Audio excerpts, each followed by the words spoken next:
Selamat siang teman-teman. Selamat siang. Oke. Pada pertemuan kali ini kita akan men-sharingkan kitab suci, pendalaman kitab suci dengan melihat realitas yang ada dengan menggunakan metode Amos. Tapi sebelum itu saya mengucapkan terima kasih atas kehadiran teman-teman dalam melihat dan mendalami tentang kasus-kasus sosial yang sering terjadi. Nah, metode Amos ini adalah sebuah cara dalam memahami realitas sosial dalam terang kitab suci. Masalah sosial dibawa dalam terang kitab suci. Nah, kekuatan dasar dalam metode ini adalah analisis sosial atau yang sering dikenal dengan ansos. Nah, sabda Allah dipakai sebagai media untuk menerangi, mengilhami, membuka wawasan, dan memberikan semangat dalam mencari jalan keluar untuk mengatasi masalah yang telah disepakati untuk dianalisis. Nah, dengan kata lain, metode ini berfungsi untuk memecahkan masalah konkret atau masalah sosial, politik, ekonomi, budaya, dan lingkungan hidup. Dan pemecahan masalahnya itu berdasarkan nilai-nilai Alkitabiah. Oke teman-teman, sebelum mulai, baiklah kita mengawalinya dengan doa. Nama Bapa dan Putra dan Roh Kudus. Amin. Ya Tuhan, terima kasih atas anugerah dan berkat-Mu, atas kesempatan yang Kau limpahkan kepada kami, sehingga kami boleh mendalami satu metode dalam sharing kitab suci, itu metode Amos. Kami menggali dan mendalami masalah sosial untuk mencari masalahnya dalam kitab suci. Jika kami puji kini, esok, dan sepanjang segala masa. Amin.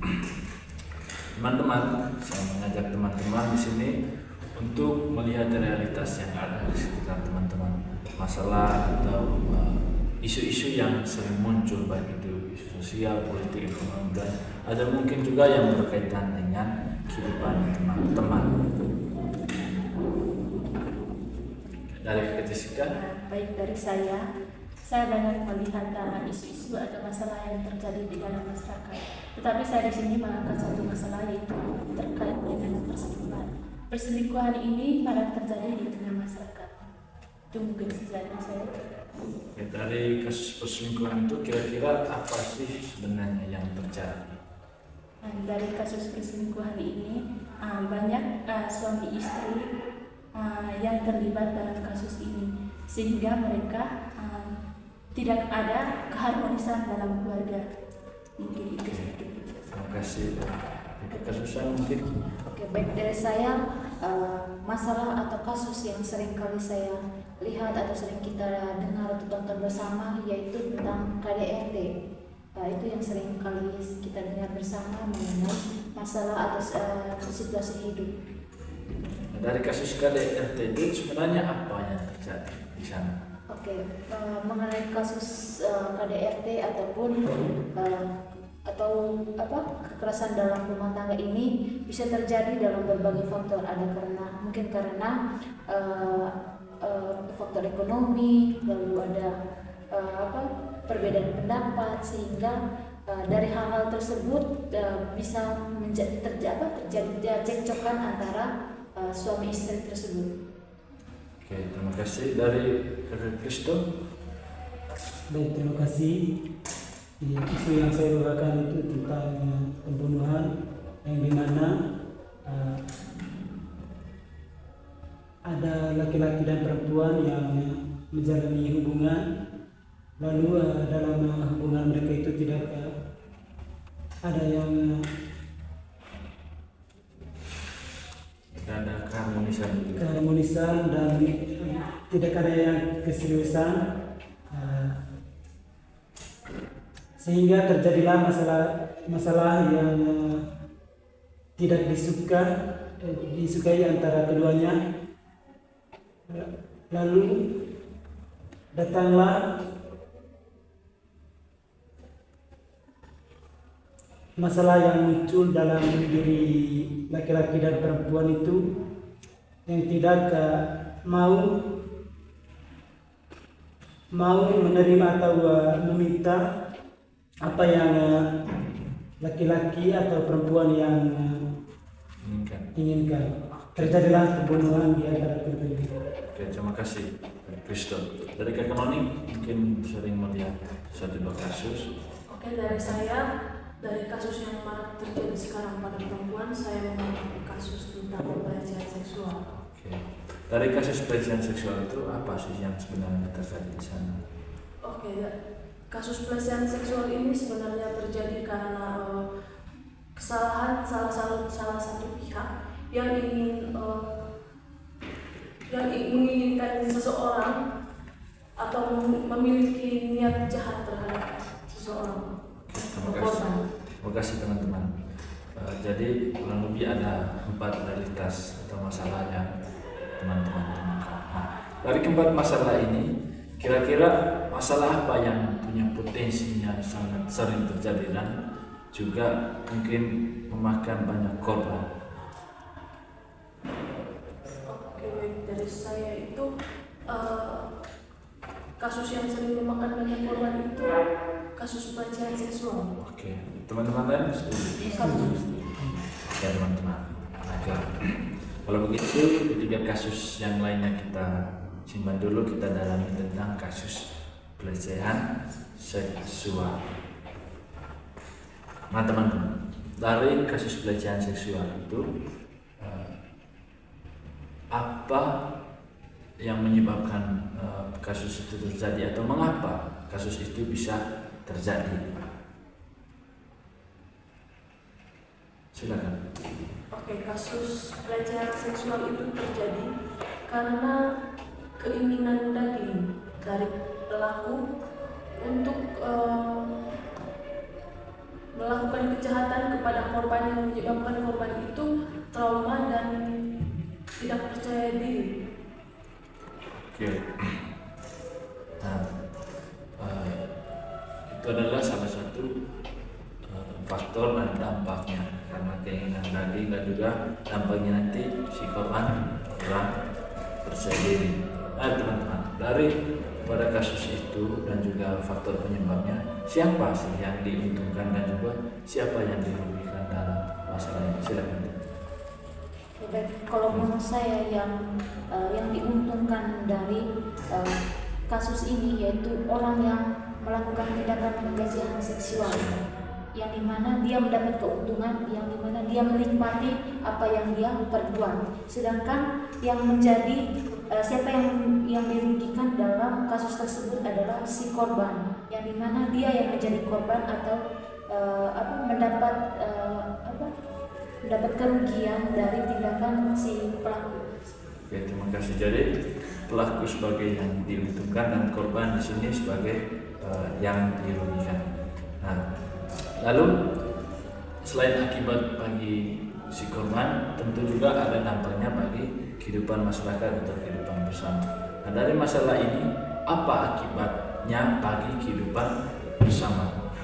Oke, bagi kehidupan bersama, apalagi kalau masyarakat ya, tentu masyarakat menjadi takut untuk berinteraksi karena di sana banyak interaksi yang menyebabkan pelecehan itu terjadi. Oke. Dari teman-teman lain mungkin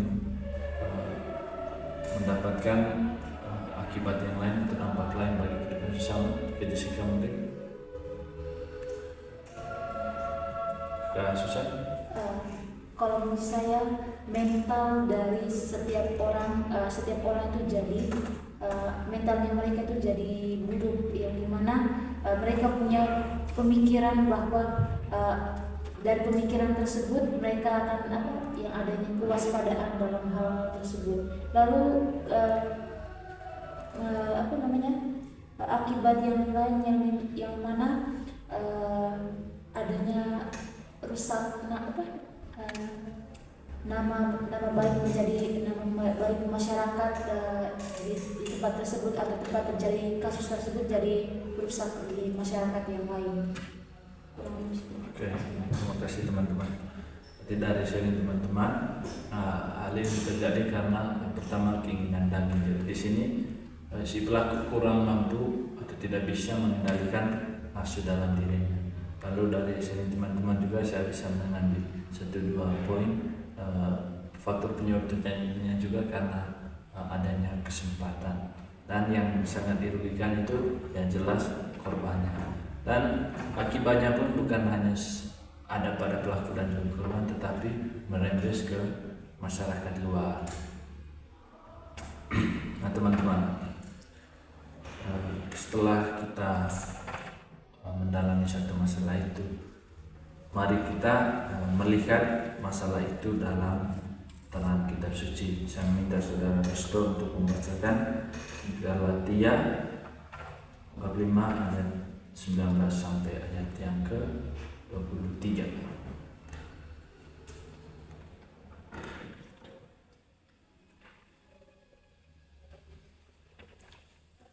Perbuatan daging telah nyata, yaitu percabulan, kecemaran, hawa nafsu, penyembahan berhala, sihir, perseteruan, perselisihan, iri hati, amarah, kepentingan diri sendiri, percideran, roh pemecah, kedengkian, kemabukan, pesta pora, dan sebagainya. Terhadap semuanya itu kuperingatkan kamu, seperti yang telah kuperbuat dahulu, bahwa barang siapa melakukan hal-hal yang demikian, ia tidak akan mendapat bagian dalam kerajaan Allah. Tetapi buah roh ialah kasih, sukacita, damai, sejahtera, kesabaran, kemurahan, kebaikan, kesetiaan,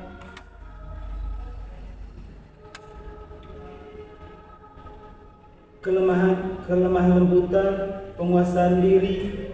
Tidak ada hukum yang menentang hal-hal itu. Barang siapa menjadi milik Kristus, demikianlah sabda Tuhan. Terima kasih saudara Risto.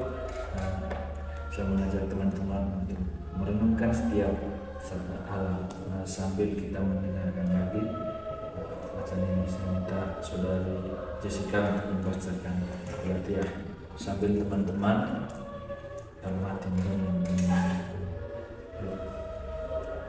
Perbuatan daging telah nyata, yaitu percabulan, kecemaran, hawa nafsu, penyembahan berhala, sihir, perseteruan, perselisihan, iri hati, amarah, kepentingan diri sendiri, percederaan, roh pemecah, kedengkian, kemabukan, pesta pora, dan sebagainya.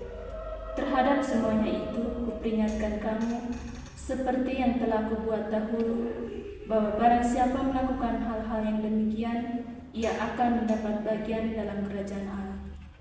Tetapi buah roh ialah kasih, sukacita, damai sejahtera, kesabaran, kemurahan, kebaikan, kesetiaan, kelemah lembutan, penguasaan diri. Tidak ada hukum yang menentang hal-hal itu. Demikianlah sabda Tuhan. Terima kasih teman-teman. Kita telah mendengar bersama sabda Tuhan. Dari sabda Tuhan itu, apa pesan Allah atau apa yang Allah sampaikan untuk mengatasi masalah yang baru saja kita bahas bersama.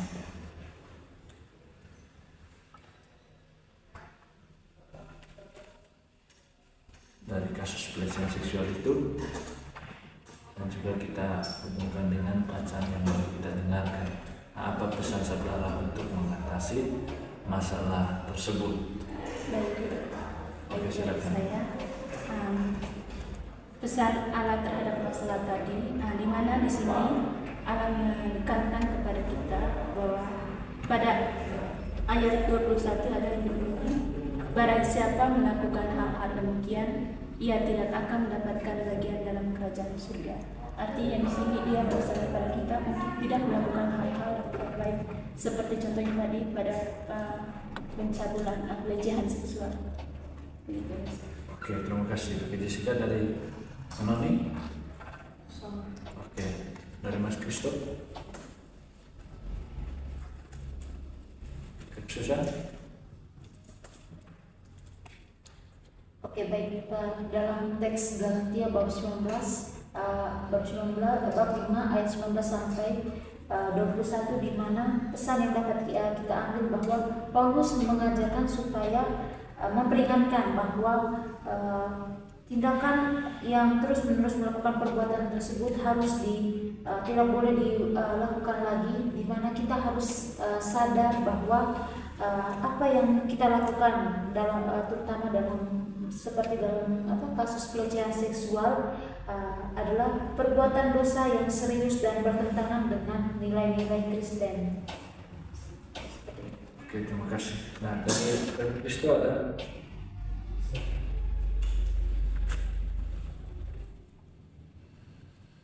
Ada.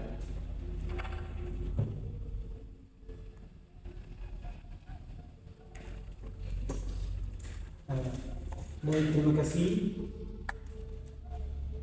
Yang saya temukan di sini itu tentang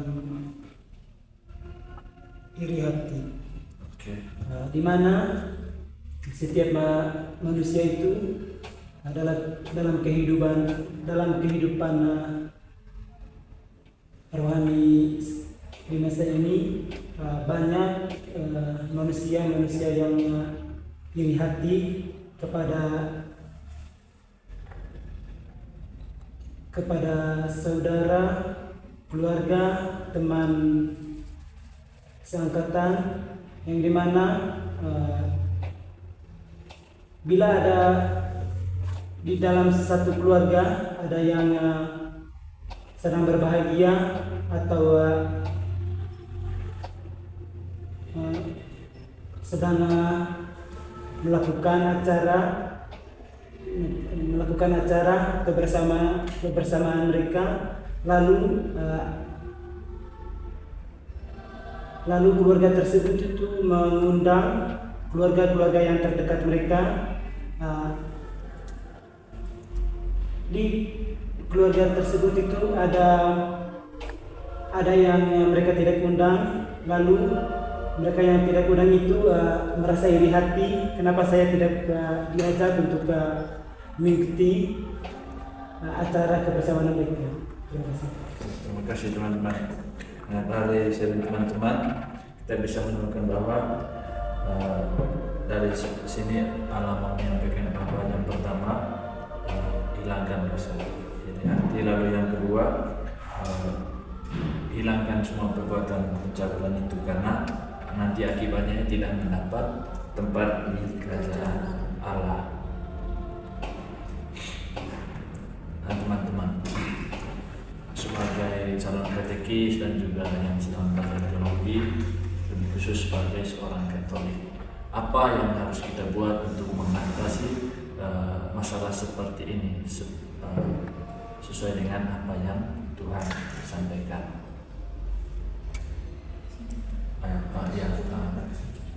Oke. Dari aksi nyatanya, hal apa yang mau kita buat? Mungkin bisa sosialisasi kalau bisa di anak sekolah di sekolah. Oke, terima kasih memberikan. Supaya melalui anak sekolah mereka tidak melakukan tindakan tersebut. Oke, memberikan sosialisasi. Ada lagi? Kalau dari saya itu memberikan peneguhan iman. Sebagai katekis kita memberikan peneguhan iman supaya para umat atau masyarakat ini sadar akan bahwa melakukan pelecehan seksual itu adalah tindakan yang salah dan tidak akan